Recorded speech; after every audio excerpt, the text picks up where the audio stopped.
गुरुर्ब्रह्मा गुरुर्विष्णु गुरुर्देवो महेश्वरः गुरुः साक्षात् परं ब्रह्म तस्मै श्री गुरुवे नमः। ओम शांति शांति शांति। अगर ये राज समझ में आ जाए कि सभी रूपों में परमात्मा ही अभिव्यक्त हो रहा है, तो वो कैसा भी व्यवहार करे तो बहुत आनंद होगा। अगर भगवान कृष्ण प्रकट होकर के और तुम्हारे अपनी बांसुरी मार दें एक पीठ पे, तो तुम्हें दुख होगा कि सुख होगा? अरे तुम्हें बहुत सुख होगा, तुम बताते फिरोगे सबको। अगर तुम्हें छू लें तो तुम जीवन भर उस आनंद में डूबे रहोगे कि मुझे कन्हैया ने दर्शन दिया और छुआ। अगर तत्व ज्ञान हो जाए, अरे तत्व ज्ञान ना भी हो भाई, केवल इतना पता लग जाए कि सब रूपों में वही है, तो फिर सहनशीलता ही सहनशीलता। और स्लाइड को ध्यान से देखें, सफल गृहस्थी का राज है सहनशीलता। सहनशीलता हो तो जो गृहस्थी है ना, स्वर्ग बन जाए, घर में ही स्वर्ग। लेकिन वो अहंकार रखते नहीं बनेगी, नहीं, वो अहंकार को माइनस करने से बनेगी। इसीलिए हमारे यहाँ शास्त्रों में एक मंत्र है कि हमें अपने से बड़ों को प्रणाम करना चाहिए, है ना। अभिवादनशीलस्य नित्यवृद्धोपसेविनः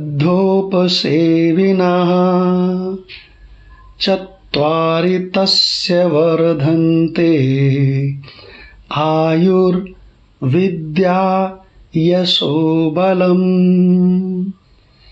अगर अपने से बड़े को अभिवादन किया जाए, उसका बहुत सम्मान किया जाए, अरे फिर क्या है, फिर तो गृहस्थी में, है ना, स्वर्ग बन जाए, सब सहनशील हो जाएंगे।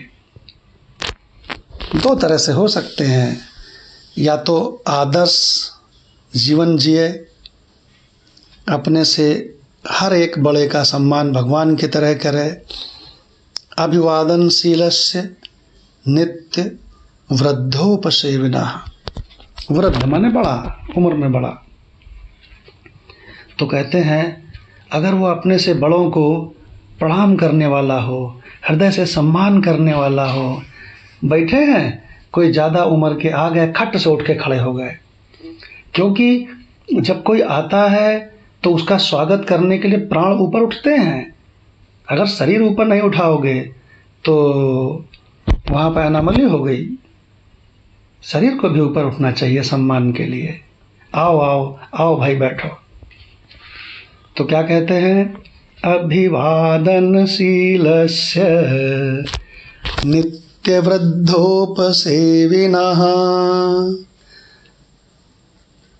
अभिवादन करने का स्वभाव होवे, है ना, प्रणाम करने का स्वभाव है। सबको राम रूप में देखो, सबको इतना सम्मान दो, इतना सम्मान दो कि हर रूप में वही है। तो कहते हैं अभिवादनशीलस्य नित्य वृद्धोपसेविनः, अपने से वृद्ध, अपने से बड़े को हमेशा सम्मान दे, सेवन करे। तो कहते हैं क्या इससे लाभ होगा? तो देखिए मंत्र बताता है, चत्वारि तस्य वर्धन्ते चार उसके बहुत बढ़ जाते हैं। कौन से चार बढ़ जाते हैं? आयुर्विद्या यशो बलम, ये चार चीजें उसकी बढ़ जाती हैं। या तो इतना आदर्श जीवन हो तो सहनशीलता ही सहनशीलता है, घर बिल्कुल स्वर्ग के समान हो गए। या तो फिर तत्व ज्ञान हो जाए तो फिर हर रूप में वही है ये पता लग जाएगा। स्वामी विवेकानंद जी इस राज को खोलते हुए ज्ञान योग नामक ग्रंथ में, जो कि नागपुर से प्रकाशित होता है ना, तो उसमें लिखते हैं कि पति अपनी पत्नी को तब जीवन भर बहुत प्रेम कर सकेगा, पहले शुरू के 1 आधे साल नहीं, पूरे जीवन भर तब बहुत अधिक प्रेम करता रहेगा जब वो जान जाएगा कि मेरी पत्नी ब्रह्म स्वरूप है। पत्नी भी पति को पूरे जीवन बहुत प्रेम कर सकेगी जब वो ये जान जाएगी कि मेरा पति ब्रह्म स्वरूप है। घर में सब एक दूसरे को बहुत प्रेम दे सकेंगे। कैसे हम दूसरे को सुख दें? देखिए अब होता क्या है, कैसे हम दूसरे से सुख लें, ऐसा होता है। ये गलत जीवन शैली है।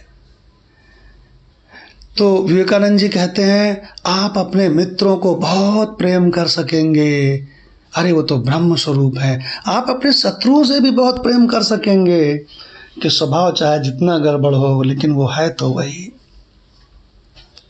तो सफल गृहस्थी का राज क्या है? या तो आदर्श जीवन शैली होवे जो प्रायः होती नहीं, तो सहनशीलता ही सहनशीलता हो तो बहुत बढ़िया गृहस्थ जीवन चले। और या तो फिर तत्व ज्ञान होए कि सभी का तत्व ही तो वही है यार, सब रूपों में तो वही है। तो एक बहुत अच्छा सा याद आ रहा है कि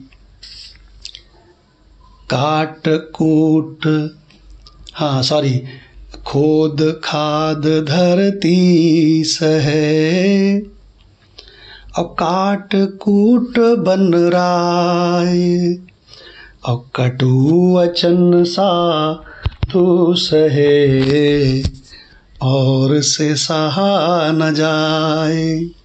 देखो इसमें चार हमने बातें बोली, चारों में सहनशीलता है ना। देखो खोद खाद धरती सहे सहनशीलता, काट कूट बन राय सहे सहनशीलता, कटु वचन साधु सहे। जो सत्संगी होता है ना वो कड़वा वचन सह लेता है और से सहा न जाए। तो फिर से स्लाइड को ध्यान से देखो।